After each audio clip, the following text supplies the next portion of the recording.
Hello, let's do another video here. Next game I've chosen is this game Loek van Wely, Magnus Carlsen. It's still we can see 2010 that Magnus won. I'm just gonna go through this game relatively quickly. I thought the opening was interesting, but then it wasn't so very interesting maybe so, but let's see what happened here.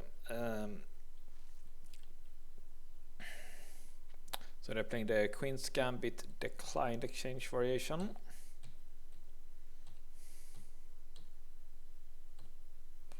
And here knight e4, it's the recommended move actually by the computer.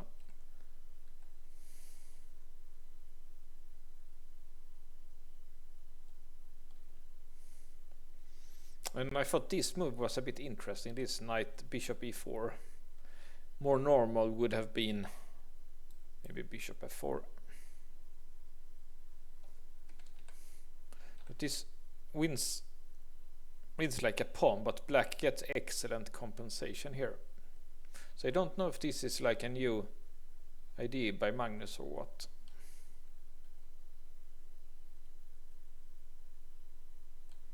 The idea is that black gets some play here, but with this check, like white cannot,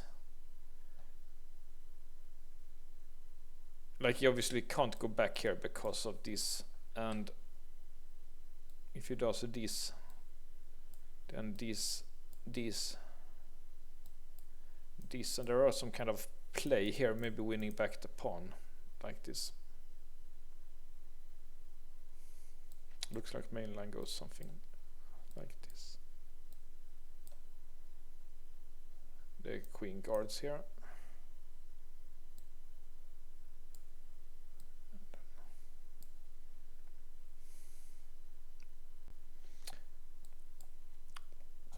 I just look lots of play here for black, so that's why he moved the king. Look, van Wely moves his king, and now black just play with pawn down, but he has the bishop pair and white's king side, and king is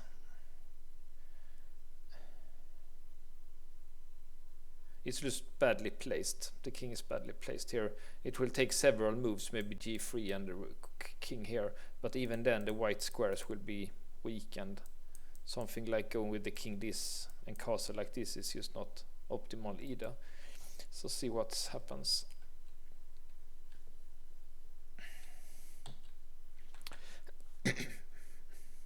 Yeah, this bishop f4, it allows queen f5, a good place for the queen. Obviously you can't do it now because of the, yeah, okay, you could do anyway do that because this one is guarding, so it's just forget everything I said.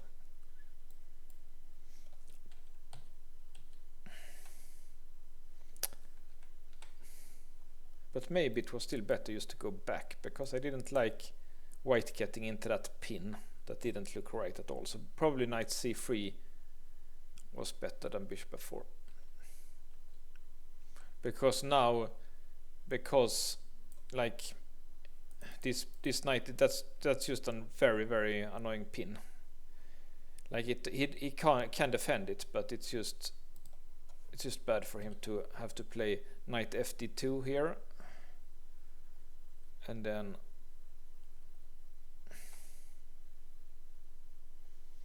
yeah, only thing he could do was apparently to play g4 here. Don't really understand why.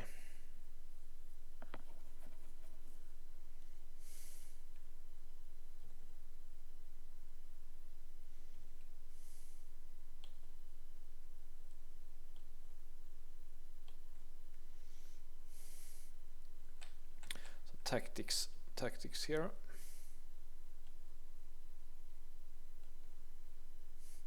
And very important here, white is taking on f4. If he takes on c8, then bishop g3, and white is better with pawn more for nothing. So he has to take here,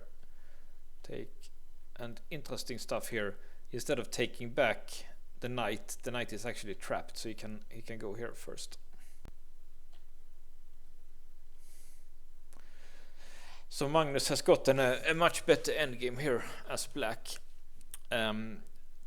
Bishop is stronger than knight when it's pawn in this kind of position with rooks and pawn on both sides, and he has the possibility to get a passed pawn here on the c file, and it's just very hard to think that white should be able to create a pass here on the king side. But the computer is not so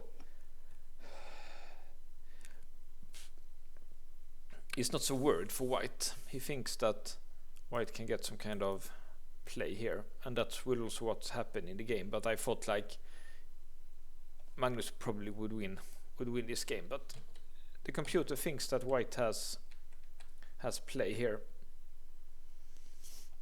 with putting the rook here. So he didn't bother to defend this pawn. If white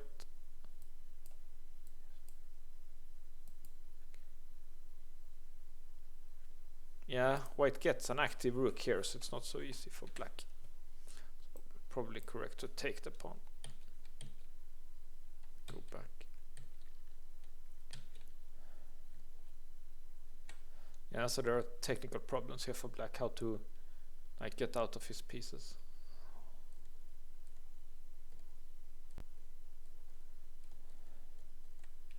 And what he does, he decides to give up the a pawn and try to push the c pawn here. So that looks like good decision. And interesting here, one of the advantage to have a bishop instead of a knight is that you can very often choose when to trade the pieces. So with the bishop here, you can like choose when you want to trade. So he decides to trade now. If rook d8, which looks logical, wins piece here, then he has this trick, and actually this rook is trapped here.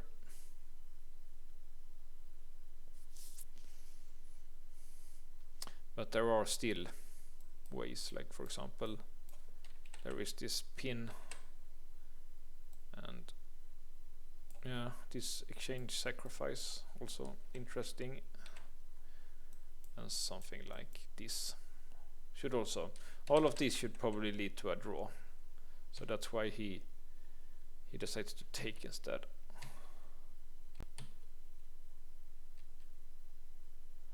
So you can see the computer still thinks this is a draw, so white will make a mistake soon here. And here is the blunder.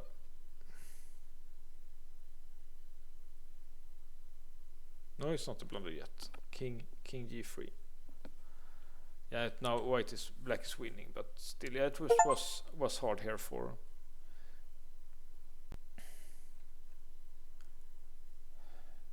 Quite a difficult position for white. So let's see what happens.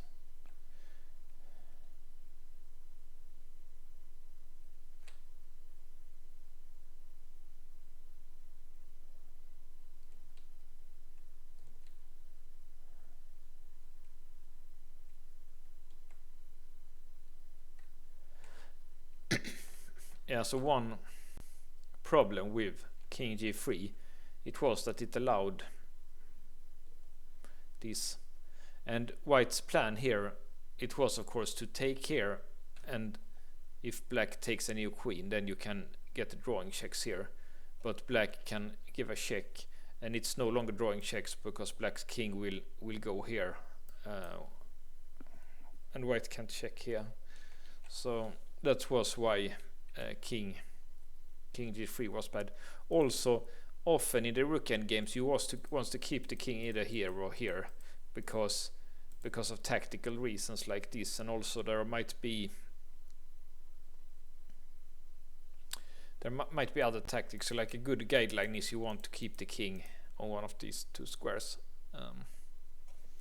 So let's see here. White could still have prolonged the game, by go back.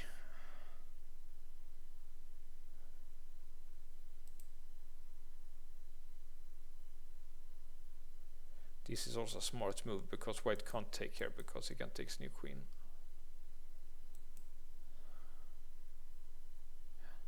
So here it would still be technical problems for black here. But now, of course, yeah, there is no more perpetual because the black king can go here and white rook can't check here.